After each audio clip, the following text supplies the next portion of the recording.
अस्सलाम वालेकुम everyone, welcome back to my YouTube channel. हम जबेरिया कमाल। उम्मीद करती हूँ कि आप सब खैरियत से होंगे और बहुत खुश होंगे।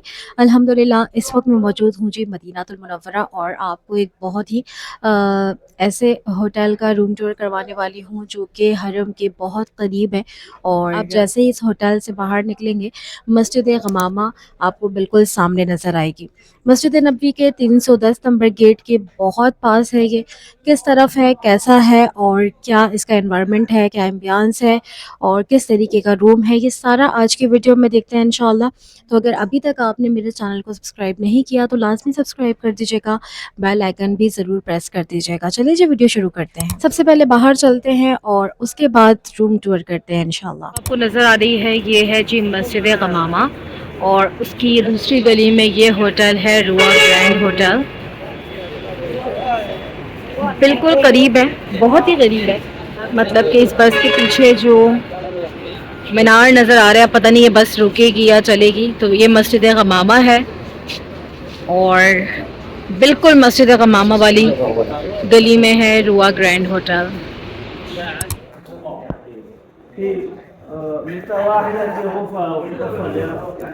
ये इनका रिसेप्शन और लॉबी एरिया है।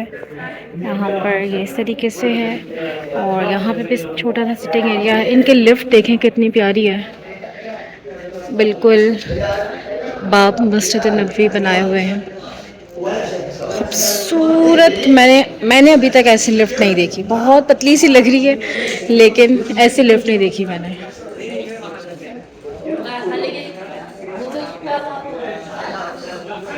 कैफेटेरिया भी है यहाँ पर और अंदर भी आई थिंक लॉबी एरिया है। इस तरफ से बाहर से बहुत नज़दीक ये होटल है। ये है कॉरिडोर एरिया, ये लिफ्ट है, यहाँ से हम आए हैं। ये है 409 और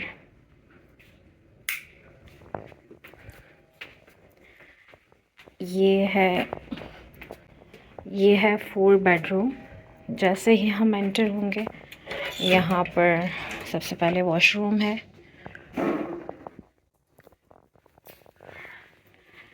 और इस तरफ ये बाथ एरिया है, ये कमोड एरिया है और यहाँ पे ये शैम्पू और सोप, हेयर ड्रायर और साथ में ये मिरर वगैरह। जैसे ही हम रूम के अंदर एंटर, मतलब इस तरफ एंटर होंगे, 4 बेडरूम है, 1 2 3 4। यहाँ पे एलईडी है, ऐसे मिरर है और ये रूम फ्रिज है। यहाँ पे कबर्ड बहुत छोटू सा है, ये कबर्ड है जिसमें एक लॉकर है और हैंगिंग एरिया है। और ये गली है, यहीं से हम आए हैं और यहाँ पर ये लैंप है और ये यहाँ पर सॉकेट है, यहाँ पर सॉकेट है।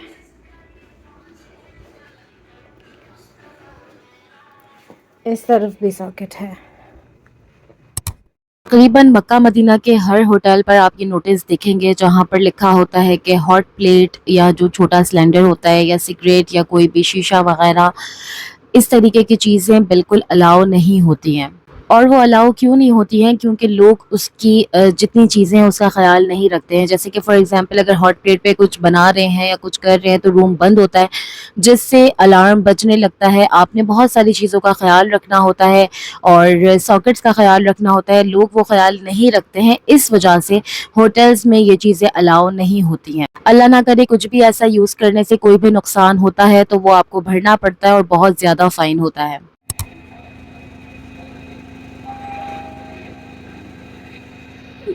कैफेटेरिया है और यहाँ पर भी सिटिंग एरिया है, इस तरीके का कैफेटेरिया है, ये भी देख लेते हैं। दिन रात आपको जो चीज़ें आसानी से मिल सकती हैं, कुछ chips, biscuits, ice cream, water bottle, साथ में केक, खजूर, इस तरीके से आपको ये सारी चीज़ें यहाँ पर अवेलेबल होंगी। इस तरह सिटिंग एरिया भी है, अगर आप रूम से आकर यहाँ पे भी बैठकर कुछ एंजॉय करना चाहें आराम से तो कर सकते हैं।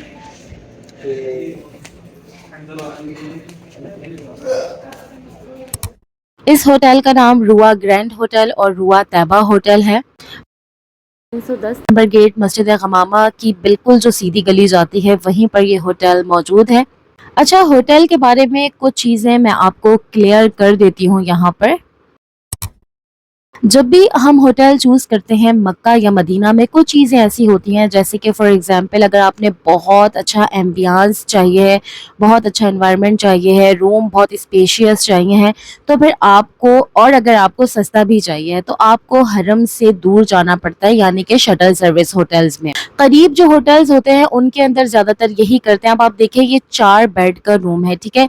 बहुत ही कंजस्टेड सा ये रूम है। अगर एक फैमिली मेंबर्स भी हैं, यानी कि अगर एक फैमिली के 4 लोग हैं, तब भी यहाँ पर आप अपना सामान रखने में बहुत परेशान होंगे। और अगर यहाँ पर ऐसा हो गया कि शेयरिंग पर आप हैं, फॉर एग्जांपल 4 खवातीन हैं इस रूम में और चारों अलग फैमिली की हैं और चारों अपने अपने बैग्स लेकर आई हुई हैं, तो फिर आप सोचें कि कितनी ज़्यादा मुश्किल हो जाती है यहाँ पर। मक्का में ज़्यादातर होटल्स के जो बेड होते हैं उनके नीचे स्पेस होती है, तो आप अपने बैग वगैरह रख सकते हैं, लेकिन ये मदीना में अक्सर होटल्स में ऐसा ही होता है, बहुत कंजस्टेड होते हैं और यकीनन ये बहुत ज़्यादा मुश्किल का बाइस भी बनते हैं। वैसे अगर ये रूम देखा जाए तो ये तकरीबन 2 बेड का रूम होगा, लेकिन उसको ज़बरदस्ती 4 बेड का रूम बनाया हुआ है। और ये सिर्फ इस होटल में नहीं है, ये तकरीबन मक्का और मदीना के बहुत सारे होटल्स में ऐसा ही किया जाता है। जो बहुत स्टार कैटेगरी के होते हैं या 5 स्टार कैटेगरी के होते हैं, उनके अंदर ऐसा नहीं करते इतना ज़्यादा, वरना इस तरीके के होटल्स में चाहे बहुत अच्छे भी हों, उनके अंदर भी ऐसा किया जाता है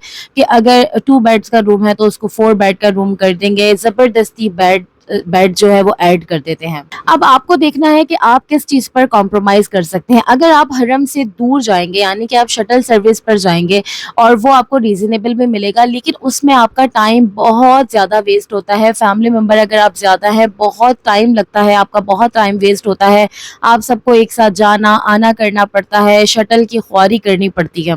वहीं अगर आपको एक चीज़ पर ख्वारी ये करनी पड़े कि आपने सामान को किस तरीके से मैनेज करना है, कंजस्टेड रूम में एडजस्ट करना है, अगर आप वो ख्वारी कर सकते हैं, तो मुझे लगता है कि वो ख्वारी ज़्यादा बेटर होती है बनिस्बत इसके कि आप शटल में इतनी ज़्यादा ख्वारी करें। क्योंकि मक्का मदीना में असल मकसद तो वहाँ पर इबादत करना है, हरम में वक्त गुजारना है और आकर फिर सोना है। यकीनन सोने के लिए एक कंफर्टेबल रूम, कंफर्टेबल बेड होना चाहिए। इस तरीके के रूम्स कंफर्टेबल तो होते हैं, लेकिन ये ज़्यादा सही जब रहते हैं जब अगर आपने 4 बेड का रूम लिया है तो चारों आपके फैमिली के लोग हों, तो फिर आप किसी ना किसी तरीके से एडजस्ट कर ही लेते हैं तमाम चीज़ें। सामान किस तरीके से एडजस्ट करना है, फ्रिज में चीज़ें किस तरह रखनी है, शेयरिंग्स पर तो भाई बहुत छोटी-छोटी चीज़ पर बहुत ज़्यादा लड़ाई होती है। मक्का मदीना में जो करीब होटल्स होते हैं उनका अक्सर यही होता है, कुछ स्टार कैटेगरी के होते हैं, कुछ स्टार कैटेगरी के नहीं भी होते हैं, नॉर्मल से होटल्स होते हैं, लेकिन उनका रेंट सही होता है, ठीक है। अगर आप दूर चले जाते हैं, यानी कि शटल में चले जाते हैं, तो आपको उसी रेंज में, बल्कि उससे कम रेंज में बहुत अच्छे और बहुत स्पेशियस रूम, बहुत अच्छा एनवायरनमेंट, बहुत अच्छी स्टार कैटेगरी के होटल्स मिल जाते हैं। लेकिन बात वही है कि अब आपने देखना है कि आप किस चीज़ के ऊपर कॉम्प्रोमाइज़ कर सकते हैं। आप या तो होटल पे कॉम्प्रोमाइज़ कर सकते हैं, एनवायरनमेंट, एम्बियंस, स्पेशियस रूम ना होने पर कॉम्प्रोमाइज़ कर सकते हैं, एडजस्ट कर सकते हैं, या फिर आप एडजस्ट कर सकते हैं कि भाई हमारा सारा टाइम वेस्ट हो जाए सिर्फ शटल की ख्वारी में, शटल का पहले तो होटल पे वेट करने में और फिर हरम पे जो भी पॉइंट है उस पर वेट करने में। यकीन करें मदीनातुल मुनव्वरा के तो कुछ शटल सर्विस होटल्स ऐसे हैं जो कि एम्बियंस में अच्छे, एनवायरनमेंट में अच्छे हैं, स्पेशियस रूम हैं। आपको ट्रैवल एजेंट वो दिखाकर बहुत गुमराह करेंगे, बहुत अच्छा होटल है, लेकिन वो सिवाय ख्वारी के कुछ भी नहीं है। क्योंकि अक्सर ऐसे ही होटल्स हैं जहाँ पर सिर्फ और सिर्फ नमाज के वक्त, यानी कि 5 नमाज के वक्त एक एक मरतबा ही शटल सर्विस चलती है, उसके बाद शटल सर्विस नहीं मिलती। तो शटल सर्विस आपको जहाँ पर उतारती है आपको बहुत मुश्किल होती है, क्योंकि मस्जिद नबवी 4 तरफ से है। आपको रोज़ा रसूल पर सलाम पेश करने के लिए अलग गेट से जाना पड़ता है, आपको रियाजुल जन्नह के लिए अलग गेट से जाना पड़ता है, आपको अगर गुंबद खज़रा के सामने बैठना है तो आपको अलग गेट की तरफ से जाना पड़ेगा। अगर आप खातून हैं, आपने मस्जिद एरिया के अंदर जाना है तो अलग गेट है, अगर आप मर्द हजरात हैं, अगर आपने मस्जिद एरिया में जाना है तो अलग गेट है। तो मैं तो आपको यही मशवरा दूंगी कि आप थोड़ा सा रूम पर कॉम्प्रोमाइज़ करें बनिस्बत इसके कि आप शटल में ख्वार हों और इसमें ये सही रहता है हर इंसान, हर फैमिली मेंबर अपनी मर्जी से हरम गया, अपनी मर्जी से हरम आ गया।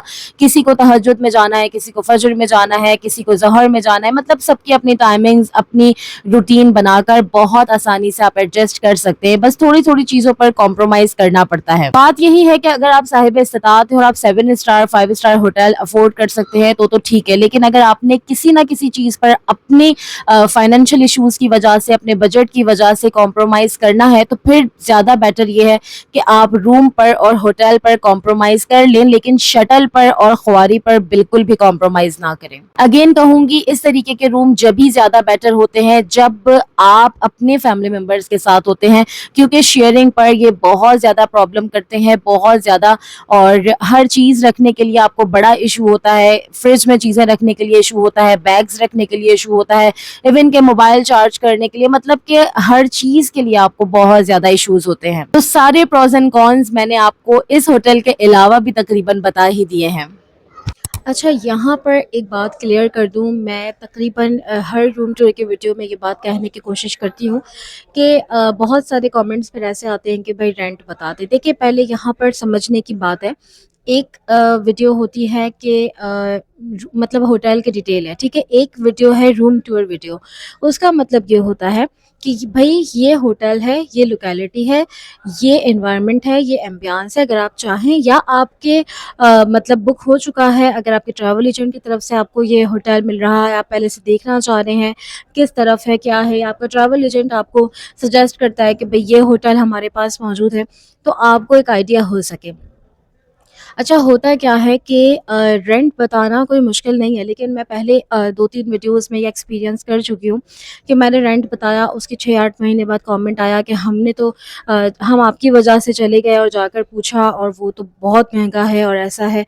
तो देखिए, रेंट जो है वो हर मंथ, मैं अगर कहूँ कि फ्लक्चुएट होते हैं तो ये भी शायद गलत हो जाएगा। हर वीक फ्लक्चुएट होते हैं, कभी कम, कभी ज़्यादा, दिन के हिसाब से, और जैसे वीकेंड्स हैं उसके हिसाब से। अगर कोई रमज़ान है तो ख़ैर तो बिल्कुल ही अलग बात है, रबीउल अव्वल हो गया या कुछ भी, मतलब हर इवेंट और हर महीने के हिसाब से डिफरेंट रेंट होता है। इस वजह से रेंट बताना वीडियो में थोड़ा-सा इम्पॉसिबल हो जाता है और बाद के लिए थोड़ा-सा ये मुश्किल हो जाता है कि खामा-खाही में कोई अभी वीडियो देखकर बहुत सारे लोग ये बात नहीं समझते हैं। अगर फॉर एग्ज़ाम्पल आज वीडियो में ये बताया गया भई एक स्पेसिफ़िक अमाउंट ये है, हो सकता है आप 6 से 8 महीने बाद ये वीडियो देखें, 1 साल बाद ये वीडियो देखें, फिर आप कहेंगे कि भई आपने तो इतना बताया था। बहुत सारे ऐसे कमेंट आते हैं, इवन कि ये बहुत ही कॉमन सेंस की बात है, लेकिन बहुत सारे कमेंट ऐसे आते हैं कि भई ऐसा था। तो इस वजह से फिर बेटर ये रहता है कि आप सिर्फ़ एम्बियंस देखें, होटल देखें, रूम टूर करें, और अगर आपको अपने ट्रैवल एजेंट की तरफ से मिलता है या फिर अगर आपको ऐसा होता है कि भई हमें ये होटल समझ आ रहा है, हम खुद बुक करवा सकते हैं, तो आपको एक आइडिया हो सकता है। बस इस वजह से ये वीडियो अपलोड करने की कोशिश की जाती है। आई होप ये वीडियो आपके लिए बहुत हेल्पफुल रही होगी। प्लीज़, अगर आपके आस-पास कोई मदीनातुल मुनव्वरा आने वाले हैं, तो लाज़िम उन तक इस वीडियो को ज़रूर शेयर कीजिएगा। और मज़ीद ऐसी इन्फॉर्मेटिव वीडियोज़, मक्का मदीना से रिलेटेड वीडियोज़, उम्रा हज से रिलेटेड वीडियोज़ के लिए मेरे चैनल को सब्सक्राइब कर दीजिएगा। इंशाल्लाह जी अगले वीडियो में मुलाकात होती है, तब तक के लिए फ़ी अमानिल्लाह।